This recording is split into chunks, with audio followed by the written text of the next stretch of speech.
«Эхо Москвы» в Уфе и общественная организация «Берзямлек» представляют рубрику «Говорим по-башкирски». Умник. Акыллы баш. Умники и умницы. Акыллы баштар. Умники и умницы. Акыллы баштар.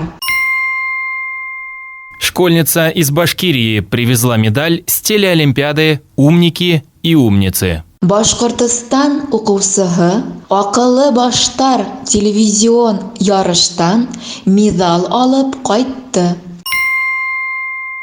Школьница из Башкирии привезла медаль с телеолимпиады «Умники и умницы». Башкортстан укучысы Акыллы баштар телевизион ярыштан медаль алып кайтты. «Эхо Москвы» в Уфе и общественная организация «Берзямлек» представляют рубрику «Говорим по-башкирски».